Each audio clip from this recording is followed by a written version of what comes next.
Thank you so much for coming here to this panel. I'm so excited to dive into a lot of really interesting and maybe controversial topics. As a brief intro, my name is Cherie Hu. I'm a music tech writer for outlets like Billboard and Forbes. And I guess to start off, I'd love if each of you could go down the line, introduce yourselves, talk about what you're working on right now.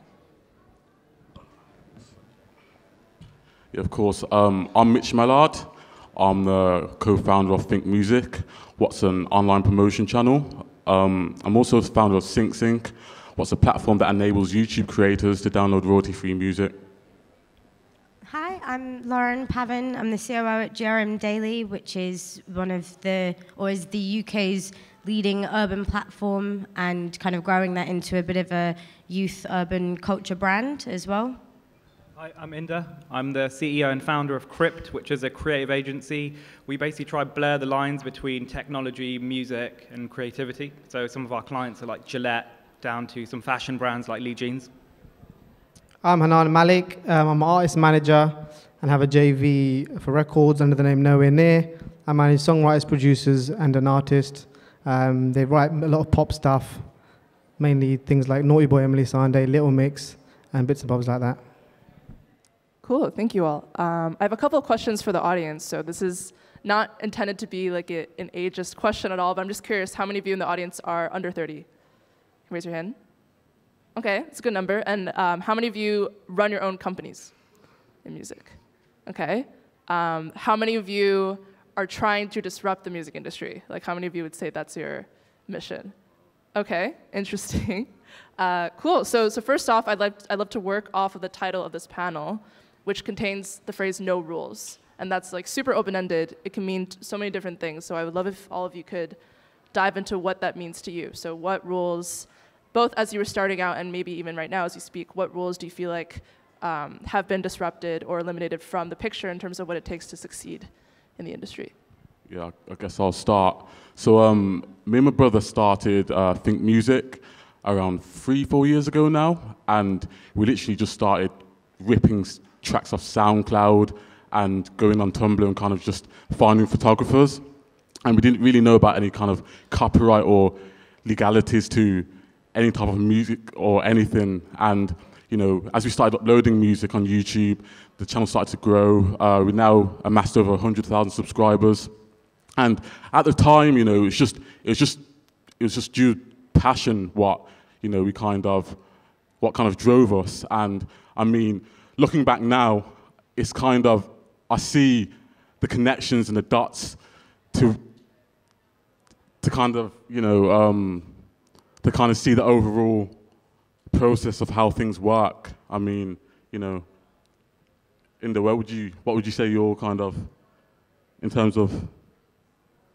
So I guess in terms of my perspective on no rules, I think what's happening right now, a lot of young people, and just anyone in general, you can pretty much learn anything you want. You can learn to code, you can make videos. So I think what's happening a lot is like the next wave of entrepreneurs are sort of like polymaths in a sense. They can sort of build their own business, they can develop it, they can design it. So you're seeing a lot of projects being able to get launched much quicker than you would have before. So that's kind of my perspective. I'll go into how my business is disrupting at a later point. Lauren? I think that there's definitely, in the last 18 months, 2 years, you've seen a different approach to media and marketing. Social media has given artists a massive opportunity to market and promote themselves, and I think something we were talking about earlier, not necessarily no rules, but just a different way of using media in the music industry. Like, out of home it doesn't have necessarily the same impact or return on investment. You've got these Instagrammers that have these amazing followings that are really targeted. And so for me, it's like things like that where the rules have shifted. I'm a stickler for the rules, so I think that there are always rules, but you know, they've definitely shifted in how they're used and how outlets are being used, and making sure that people kind of keep up with that, I think is really important from my experience. When I first started, I was 17, 18, and at the time, I was just a computer geek, and I got into the business by designing Naughty Boy's MySpace for £20. So I think when I got into the business, I wasn't a manager, but I was designing all the assets for people. I was filming everything. I was taking photos for the artists that I'd found at the time. And before I knew it, I was quickly doing the paperwork and just doing everything, whether it was marketing, whether it was business, whether it was the management. And we then found an act who said, we want Hannan to manage us because he does everything for us. And I was like, fine, I can be a manager. So I think in terms of disruption, at the time, I wouldn't say there were many managers that understood everything from, I'm not saying I understand everything, I know everything, but I mean have an understanding of marketing and media and music and can dabble in A&R. And I think today you have to be able to do that. And I think for me, 7 years ago, that was quite disruptive. And a manager actually put me aside and organized a whole meeting and said to me, Hannan, you know what, you need to choose which one you are. Are you a creative or are you a manager? You need to make your mind up. And I was like, what do you mean? Like, to be a manager, I have to be creative and I have to understand what's going on the socials and what's going on with the brand partnerships that we're doing and what's going on in the studio. So for me, I think that was me disrupting without realizing I was disrupting, just because I was behaving in a different way to other managers that I was around. Yeah, I agree. I mean, I think it's just about having a nimble approach, you know, because within music and digital, it's never changing landscape, and approaching it from there's no rules, you're just nimble and you're just kind of fast moving, because everything changes, you know, so. Yeah, it's a really good point. And that gets me thinking, so having multiple skill sets. Hello? Try the cable. Having multiple skill sets is more and more of a necessity, and maybe the incumbent music companies aren't structured to accommodate that. So I'm wondering, like, what your experience with that has been like in terms of dealing with these types of companies versus running your own and having to run everything, and maybe where the industry could improve in terms of, I guess, adapting to that new necessity of having multiple skill sets. I think for me, when I started in 2010, 2011, there were still major labels that didn't have digital marketing teams, but we've come a long, long way since then. And I think now labels are hiring digital marketing teams. They've got influencer people doing influencer bits, and I think they have moved forward a lot. And you've got Warner building tech startups at the fire pit within the building. So I think it definitely has come a long way. But saying that, I think people find it refreshing in the labels to know that they're speaking to a manager that understands how to build an email sign-up and what MailChimp is, and little things like that that they might get stuck on with managers, or, you know, uploading a video to YouTube. Can you do it? Yes, fine, I'll do it myself. Like, we need an asset to go out at 9 p.m. Like, I don't need to wait 2 weeks for a social media guy at the label to build me this asset. You can open up Final Cut and make it in 2 minutes, and you've got your asset. So I think, what was the question again? How do you think the industry could improve to accommodate people who are coming in with multiple skill sets and might want to use all of them? I think the roles are changing, and I think they can improve by, I guess, giving people those jobs, you know, and employing people that can do influencer things, or that can do urban culture things, or that can do roles that aren't necessarily, this is your job. And I think people are working across more now, so I think they have improved. I think a difficult one is a lot of companies don't necessarily have like innovation or disruption at the heart of their culture. So to try and develop like that sort of mentality within a group organization, you need to bring external people in. So I've seen a really interesting example where companies are sort of hosting hackathons where they'll basically bring developers in-house and just set them a challenge over 48 hours to solve a problem. And a lot of the time it is about the external people kind of coming in, and I think that challenge of creating a culture of disruption, maybe in legacy organizations can become really difficult because there's so many layers of sign-off, but you know, the more modern companies kind of brought up with this mentality of disruption, you know, growing up with Napster or Facebook or whatever it is, you know, there's a sort of aim or sort of a standard of, you know, developing things fast and just sort of moving forward.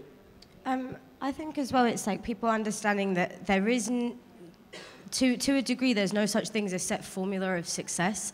You know, some things work and some things don't. You can replicate that into something else and it doesn't necessarily work. And I think like a big buzzword last year was like viral. Like, how do we make this viral? How do we make viral content? Like, viral isn't really predictable. You can make something and hope that you target it correctly, but it won't necessarily take off in the same way that like a random meme will resurface 5 years later and everyone's talking about it. So I think that it is an education process that formula works to a degree and data works to a degree, but not to be afraid to try something that's different. Just because someone hasn't done it before you doesn't necessarily mean that it doesn't work, and you can only really find that out by trying to do it and pushing the boundaries a lot more with it and being open to that kind of change.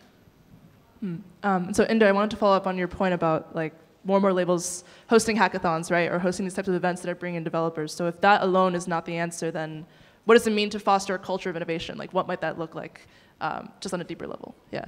Yeah, it's a tough one. I guess it starts, I guess, from the top and the kind of leadership behind an organization. So ideally, you know, the people who are at the forefront of the business are inclusive and working with young people, working with people from all different backgrounds, and really sort of analyzing whether their company has an inclusive approach. I feel that, first of all, when you just have a company that sort of has a broad group of people in it, you then start getting different ideas and different ways of thinking. But if your organization is all 40-year-old middle-class people, like you're not going to be able to talk and engage with a certain audience that you would have if you necessarily were a bit more inclusive. I think that's one approach. Like, culture is such a broad topic. Like, to develop a company culture. I mean, I've been running my business for 2 years, and I probably don't know that much about building company culture yet. But I can see it's a real challenge to get everyone sort of thinking along the same lines, and it definitely starts from the top. But you have to create a structure where people are empowered and feel that they can come up with ideas and essentially, challenge the leader. Ireland, UK actually launched this thing called Ireland Labs, and it was basically an event every month on a Friday, and they invited like loads of influential people as such in culture, and there were graphic designers there were videographers there were people who worked for brands and clothing labels, and it was just a meet-up, and they then gave you a membership card and told you to follow the Instagram account, and they literally post out, like, we need artwork done for Deneo. We need a music video done for Dizzy Rascal. Can you put together a pop-up shop for blah, blah, blah? And I thought that was amazing, and it was free, and it was just quite open, and it was in the office after hours. I think one night people were there till like 1 a.m., just having a good time and chatting to the digital marketing people there, and I thought that was great. I think about company culture and how you kind of foster a more inclusive environment is about breaking down the boundaries of tradition. I think we're all kind of in agreement that set hierarchies don't necessarily exist. So many people are entrepreneurs, so many start-up businesses with 3 or 4 people. And I think it's kind of understanding that those barriers around departments and roles and responsibilities are so much more fluid now. What was it, like 10 years ago when I came into the industry, I remember I used to have to go through CVs, and they didn't want people that had versatility or had too many hobbies. It was like, if you can't say on your CV, this is my skill set and this is what I stick to, then they were worried that you'd be kind of a jack of all trades, and that's so different now. Yeah. We expect people to be able to do InDesign and Photoshop and all of this stuff. It's become an expectation. So being able to understand that everyone, even if their role is, say, social media, doesn't necessarily mean that they won't have a great insight or great creative idea. And I was talking to someone who has a new boss in it's like a big Fortune 500 company, but he does this thing where he says if they have a kind of group meeting or someone presents something to them, he always gets feedback from like the lowest, most junior person in the room up to him. And when someone asked him why he did that, he said, once I've spoken, that's it, it's dictated. So I like to hear everyone's thoughts, because that could challenge what I'm thinking, and that's something that I really like. I've tried to take into my business. I just think don't overlook people because their role says something. They might be the biggest football fan and could help you come up with a sports strategy, but their job is licensing or, Exactly. There's a really interesting one I read. It was for Google. They basically have this thing called 20% time. I think a lot of companies start implementing this approach. So, 20% of your time whilst you're working at the company, you can technically be working on other projects not related to your sort of day-to-day. Now, when you've hired really smart people, most of the time they're not just going to be doing the 20% doing nothing. They're going to be innovating and coming up with cool products. So I think Google, like Gmail was developed through that. Google Ad Manager was developed through that. So it's such a good example of, just a simple change in how your sort of employees spend their time and letting them sort of have the creativity to think a little bit outside of their day-to-day job opens up that standard a lot more. I want to shift a little bit to thinking about music marketing in general. And so when we were talking before, we were talking about this notion that to a large extent, music, you can access any music for free, right? You can use streaming services for free. You can stream on YouTube for free. So in this culture where music is so accessible, and fandom is arguably distributed across all these different platforms, right? How do you, one, maintain control of your narrative as an artist or as someone running your own company online? And then also, how do you keep nurturing fandom and nurturing this passion for music when, I don't know, I'm hearing more and more rhetoric about music just being a background to other activities or, the value of music going down. So what do you guys think about that? I mean, the live industry is up, festivals. We're in a good time at the moment, and I just feel like if the energy is shifted onto, us as a whole, the music industry, just putting on more events, I think we're at a good point. I think a lot of artists, a lot of record labels just need to look at themselves and ask, are they actually being innovative and visionary with their work? There's so much shit music.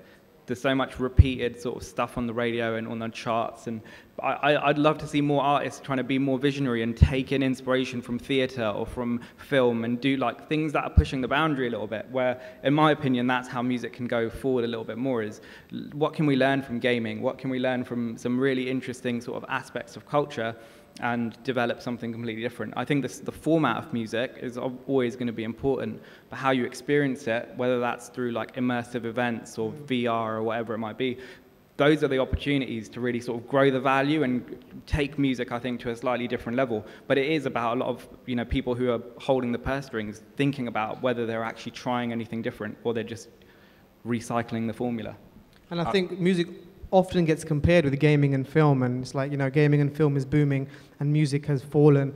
And I think we can either sit and cry about it, or we can think of smart ways and other ways to make money. And I think one thing being the immersive experiences and the live events and the gigs is amazing, but also YouTubers and vloggers and Instagram personalities, they're doing so many creative things to make money. They're starting clothing labels and fashion labels, and they've got subscription-based merch where you pay per month and you get a package of merch every month. And it's like all these things artists could be doing with their fans and with their audiences. And you could say it's a shame that the music hasn't got that value, and you turn the music on and the radio on and the music's playing and it's free.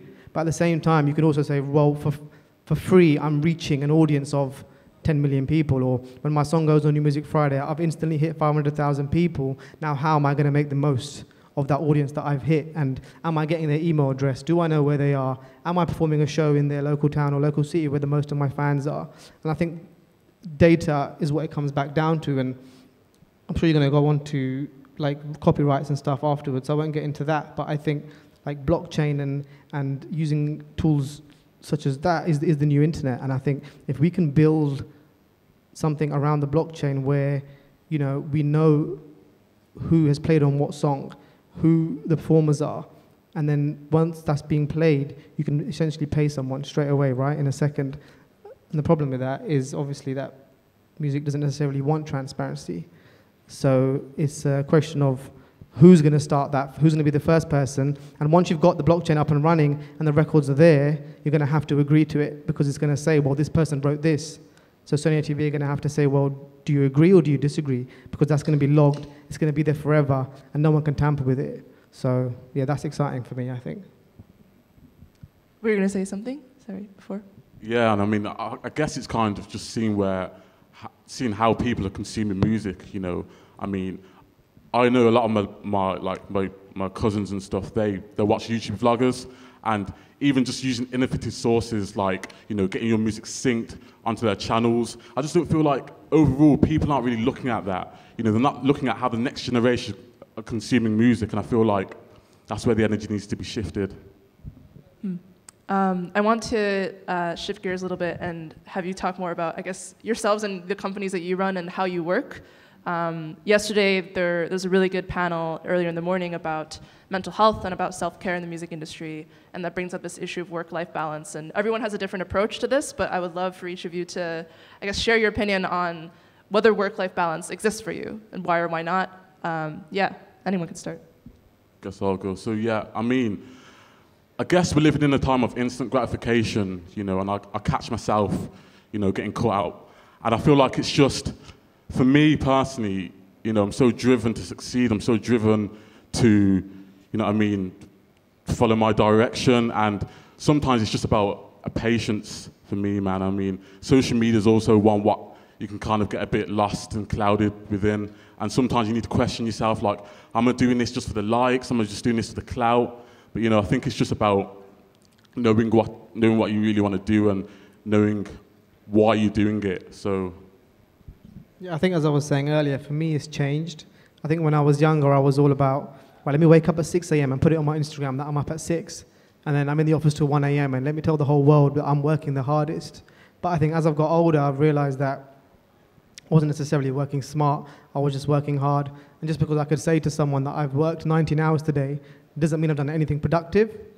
So now that I'm getting older, and obviously I think like success is a part of it as well, is once you start having a bit of success, you can afford to relax a little bit and take a bit of time for yourself.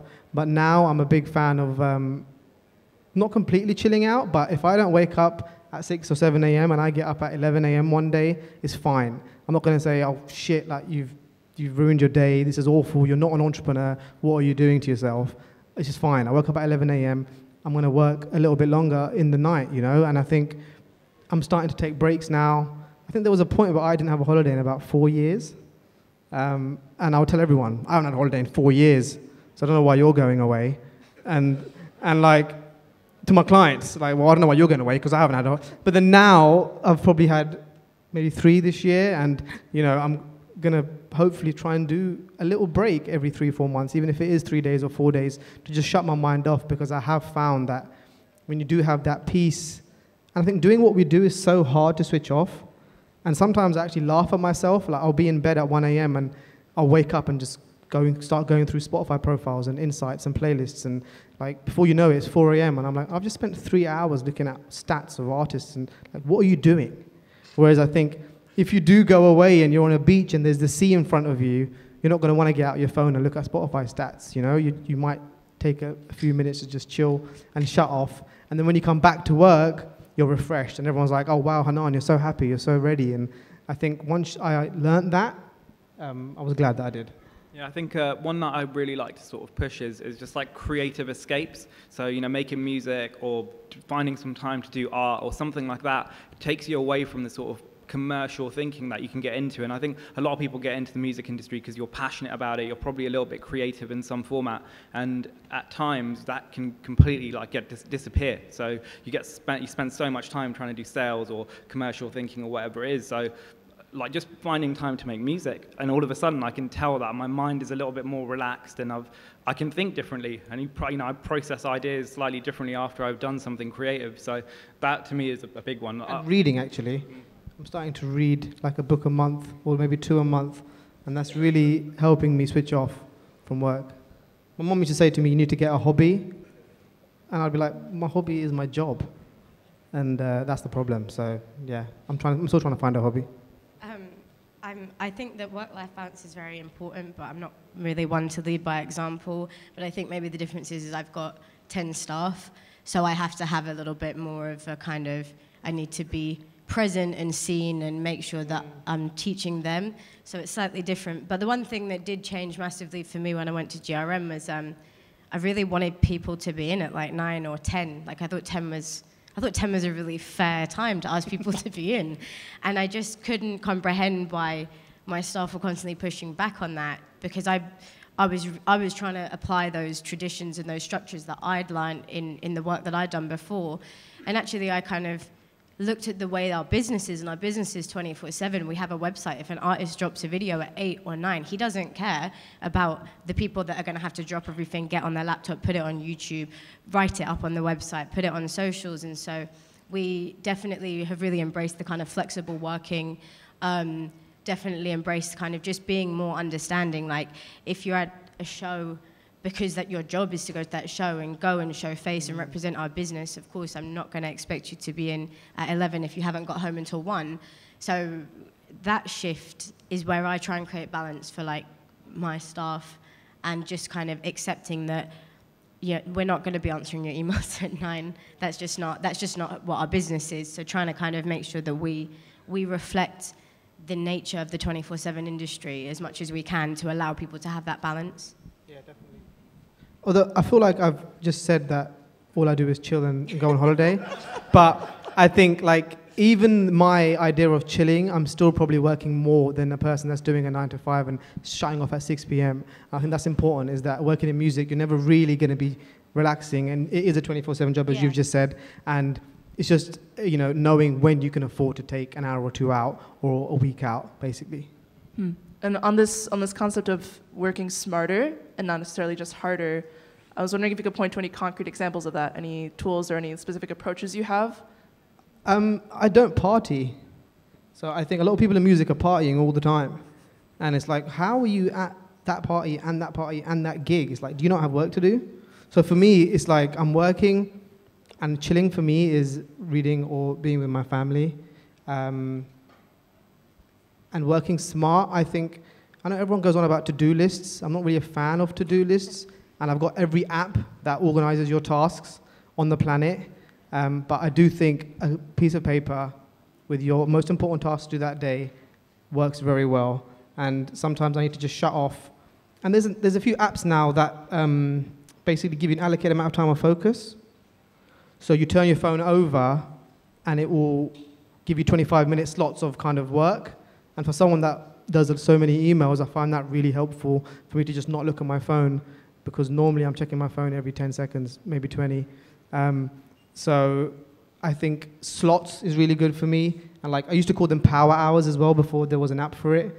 And I think just shutting off from everything, closing all your tabs, and just going in on your emails for an hour, you'll be surprised. You can probably get most of your day's work done. Whereas we kind of scatter emails throughout the whole day. And we mentioned 4-hour work week earlier, and Tim Ferriss goes on about that as well. And I think taking 2 slots out in a day to do your emails rather than checking them every 30 seconds is actually more productive.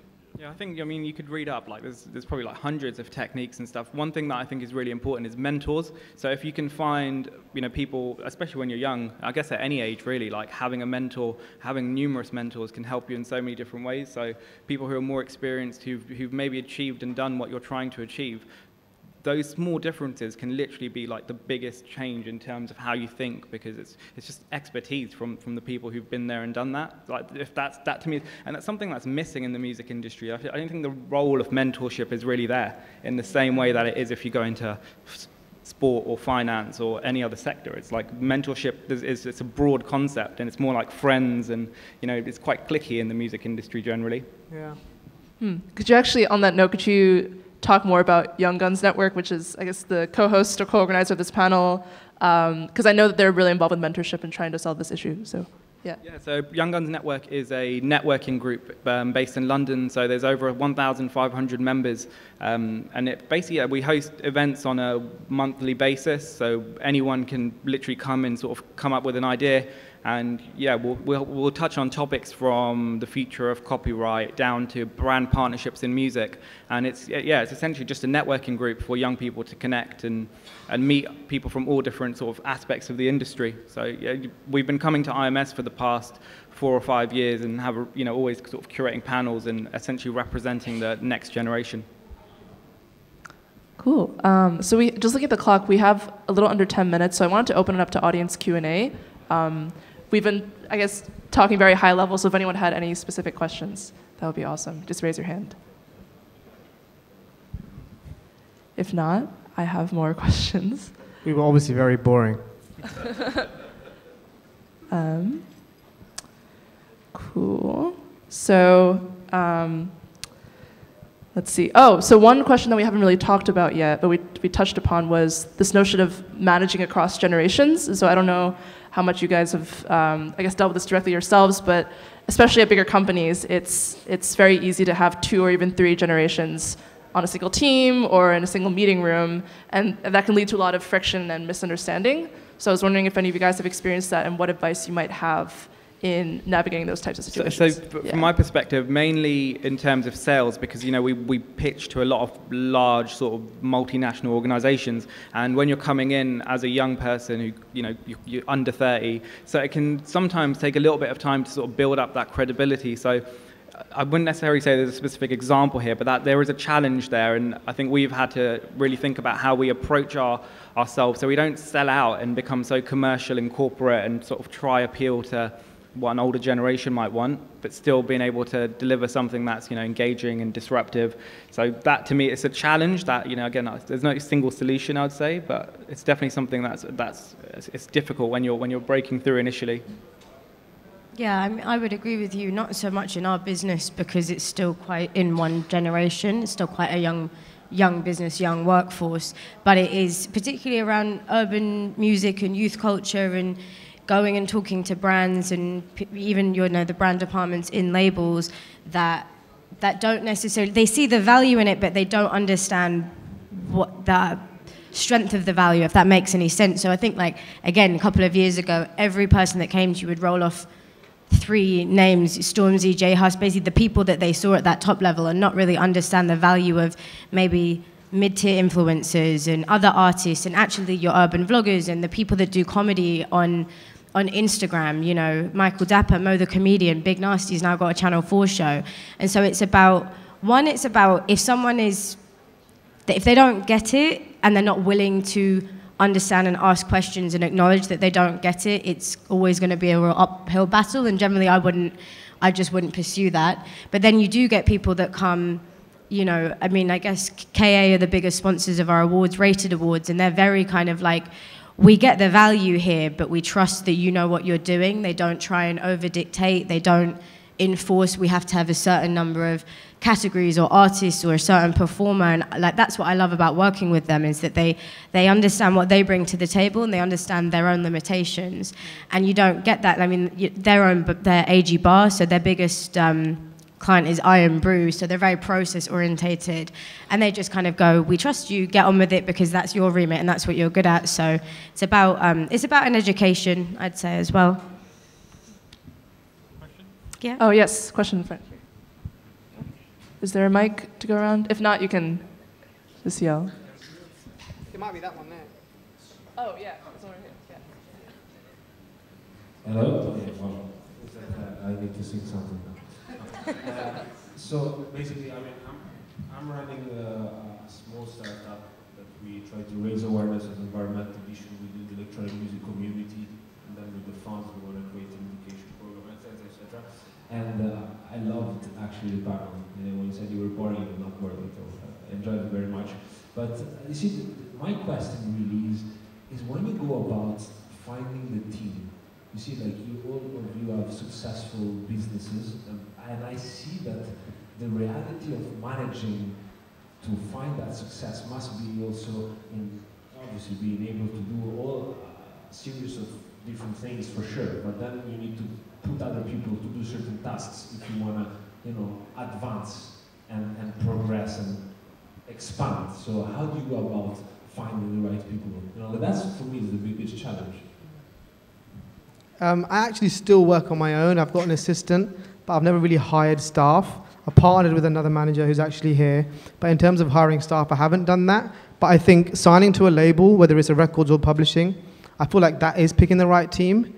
And for me, it was finding a team and label that understood what I was talking about. And I think what I mean by that is if I'm talking about doing things on social or doing innovative campaigns or pop-up shops, you know, they've done it before and they understand it. And you know, the label that I partnered with my artist, I'm actually finding that they're almost a little bit ahead of me, which I think is amazing. And that's how it should be. I feel like if you're partnering with someone and if you've got a team, they need to be doing what you can't do, or maybe what you're not that good at.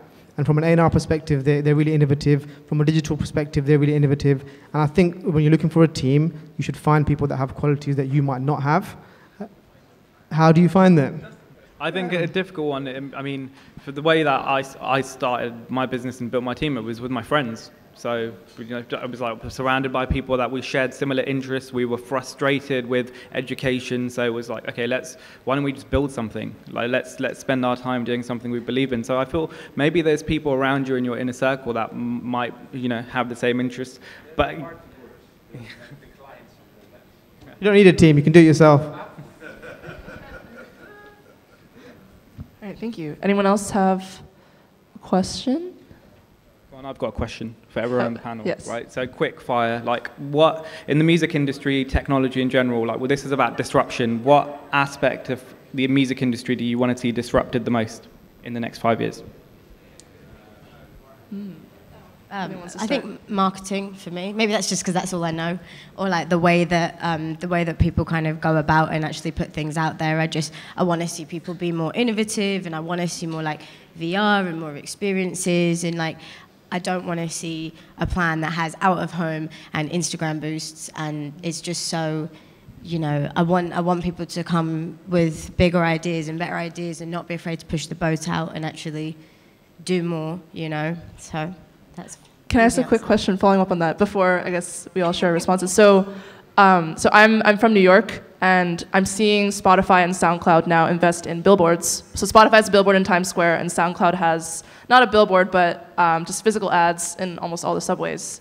So I feel like that's really interesting that they're now investing in these ad formats that are highly inefficient, no way to see who's viewing them, right? So what do you think about that? I think but that's built on a longer term campaign. So it's like you've got to understand that they've been doing things maybe a lot more naturally and a lot more grassroots. So that's their kind of their pinnacle and their peak. And maybe they've just got budget that they need to spend, because sometimes people just have media budget that they need to spend, or maybe they've got someone above them that's saying, I don't understand this that you're saying to me, I only understand that format. And that goes all the way back to people, you've still got purse holders at the top that maybe are a little bit more archaic in the way that they think.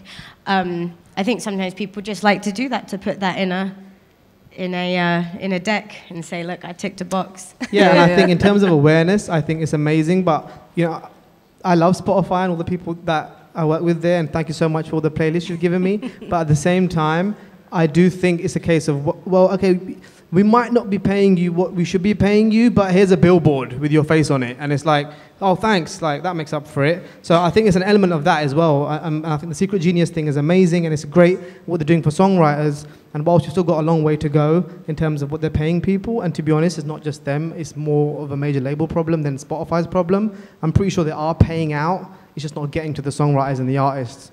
So don't hate me, Spotify.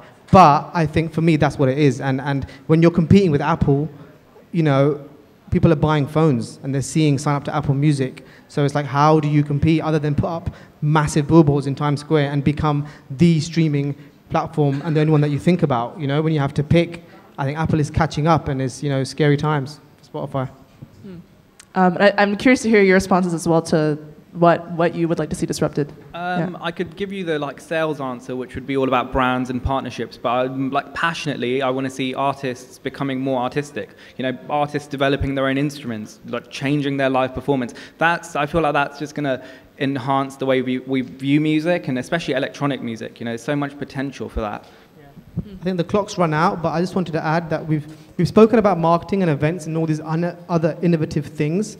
But for me, what is exciting is how releases are being disrupted, and the fact that you can release a song a week or a song a month, or you know, you can change it up and you can put something on YouTube or something on SoundCloud or something on Spotify. And you know, with the artists that I manage, we're doing 20 songs in 12 months.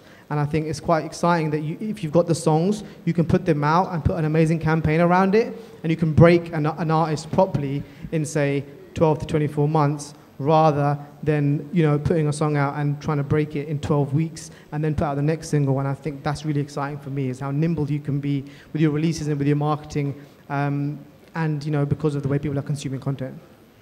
That's great. I think we're just 1 minute over time, so I think that's all the time we have. But thank you all so much, and thanks to all the speakers.